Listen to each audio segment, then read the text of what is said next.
In a world where people are being brutally murdered and disappearing mysteriously, one young hunter will go on a quest, risk it all to save his lost love. Kind of a funny description of this one, but it's actually not inaccurate, is the best part.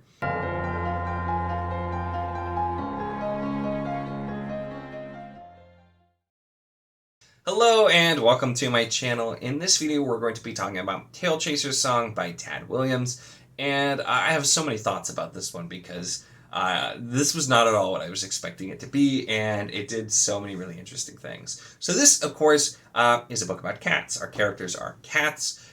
It does seem to take place in our real world as well, but it's Tad Williams, so of course, like, we've got really deep and rich lore about the cats. They have their own mythos. They have their own like gods and legends and this types of things, traditions, words, and it brings a lot of that in and really delves into that right off the bat. We get some, and then kind of throughout we find out more and more and hear some different stories. So already it was much more of a complex world than I was expecting, and I feel like I should have known that with it being Tad Williams, but this being his debut, and also just I in my head always wanted to think of this being like, oh, this is for like younger readers, or it's like a kid's book, and like, it's not. It really isn't. It is a book that I think some younger readers could definitely read, and it does have a younger character as a cat, like, kind of equates to that kind of probably younger type of character that we see a lot with coming of age fantasy, but also just does a ton more. And this does get a lot darker than I was expecting, as well, as I alluded to in my little voiceover at the beginning. But we do have Tailchaser, who is wanting to just do his thing, become a hunter. He's still young, not officially there, and then his like kind of like girlfriend, the cat he thinks that he'll end up like bonding with and having a pairing, mysteriously disappears. And the way that she disappears also is, and this is super early in the book, so I'm not considering this a spoiler, but she disappears, and it seems pretty obvious that she was just living with a family and they moved, but he doesn't know that, and so he is on a quest to find her. And along the way we find out that there are a lot of cats, or some of the folk, as they're called, that are disappearing or being brutally murdered, and there are some mysterious creatures that are doing this. And so he has to go on his quest. He tries to get help, and he finds out that he's going to have to just kind of go off on his own and do this. Along the way, we do have some found family elements for sure. He makes alliances. We get to see some other types of creatures as well. But it's a lot more in-depth of a story. It does kind of follow that coming of age / some of the hero tropes, but at the same time, he's really just doing his best and is not necessarily like a hero either, and so it's kind of an interesting spin on it where it's handled a little bit differently. I do have to say the lore, like I said, are things that I really enjoyed, because we find out about cats and like the creation of cats. There's like backstory and mythos around why cats don't like water, on why cats don't like people, on where people came from, because people were created when a cat was punished by like one of the cat gods, and he was lengthened essentially until he was too awkward to be on 4 legs, and so became man. Like, there's all these really cool things that are explored there, and as we go along, it goes in some just directions that I was really not expecting. Like I said, it does get fairly dark. We do have creatures that are murdering and enslaving other creatures, and the way that's handled too, considering that our main character is a cat, and they're hunting. That's their primary source of food, hunting, whether it's mice, squirrels, rabbits, that kind of thing. Looking at that, the predator-prey relationship, where it's just kind of a normal part of life, is really interesting as well when you're having it from an animal's point of view. But the other animals also have their own customs and their own culture, and so it's not like you're just like, oh, when you're a person and you're just hunting animals and they're just beasts. Like, all of the animals are characters that are sentient, that have their own thing going on, so it's interesting to explore that as well, and it's done in a really great way here as well. Also, what I think is impressive is the amount of, I'd say, fairly subtle for the most part. Like, it's there, it's in front of you, but it's not harped on, with the commentary here, just about as cultures or peoples grow more apathetic and just start going the easy way, and it's kind of the changes, and it's something that we see where there's a really big divide on what different people from the folk think, because you have some who, they like that they can just, go live with the, the people, and get fed, not have to do anything, and that sort of thing as well. And so others feel that that's just unnatural and that they should, live out in their forest and in the wild. And hunt and do all these things. So you get some cool exploration there that works really well because of the fact that they are cats. And, we don't really need a background on what human-cat relationships are, so we just have that already there as we find out more about the cat culture, basically, in the book as well. And kind of seeing some of that, there's a little spin on, like, prophecy and or, like, words there, and the character really having to discover what it is they really want out of life, because they are young and they're trying to figure it out, and they don't really have a ton of background, and they're trying to figure out, they know their life when they start to travel and they find out more and they see what other people are like, what other people think, and then getting mixed in with a much bigger kind of battle type of thing going on between different opposing forces of people with different goals, really trying to figure that out and trying to stay true to who he is while also growing and expanding and finding out that maybe, the things that he wants or thinks aren't exactly what they need to be. So once again, for a book that's about a freaking cat, it's just, this is a lot more deeper and complex and a richer world and story than I was really expecting.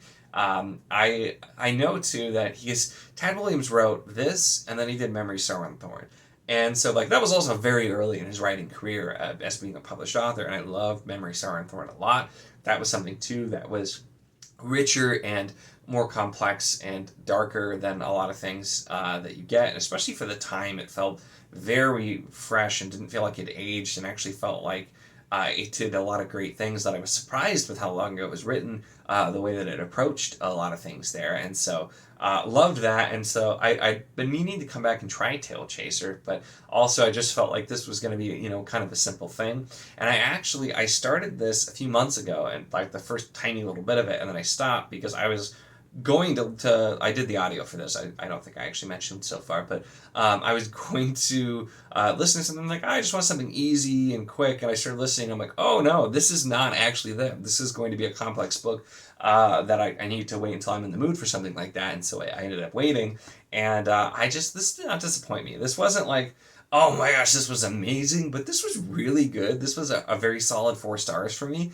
And it's something too that I think that you probably could, like I said, as a younger reader, read this and still really enjoy it. But it is written as an adult fantasy, I would say.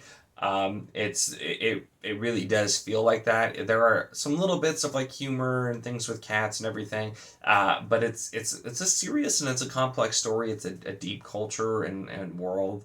And has some very poignant commentary that I think has aged really well as well with it, and so it's just commentary on kind of like life and goals and desires and that type of thing, not anything else related, but just looking at society in general.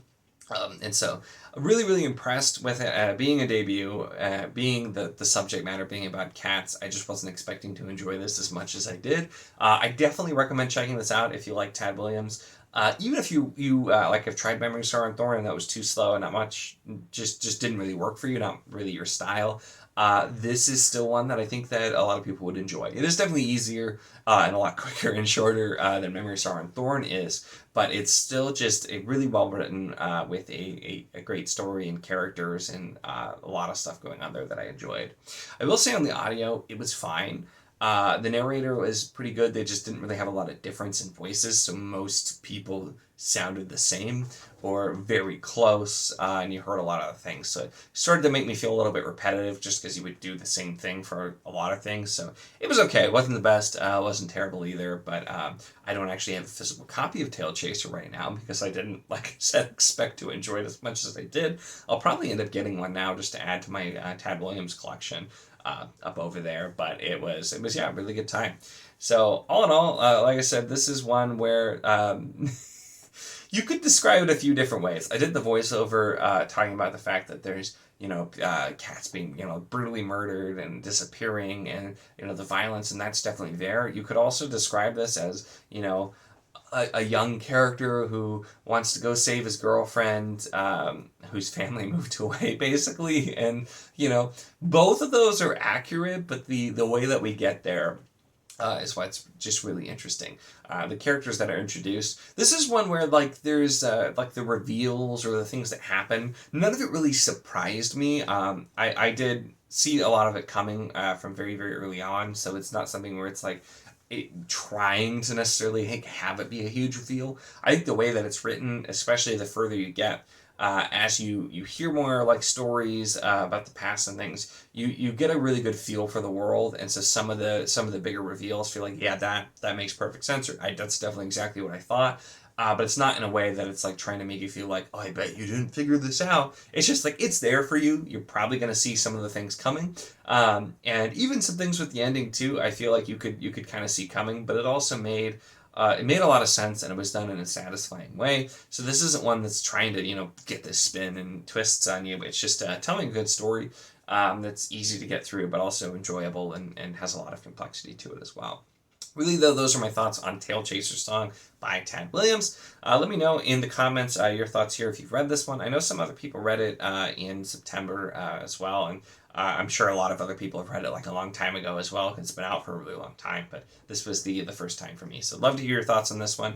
Anything you thought about what I said in the video. Make sure to give the video a like if you enjoyed it. Check the link in the description as always for the Wizardly Enclave Discord if you want to chat books, whether this book, other books, any books, really anything at all. It's a lot of fun and we'd love to have you. And of course, if you're enjoying my content, make sure to subscribe.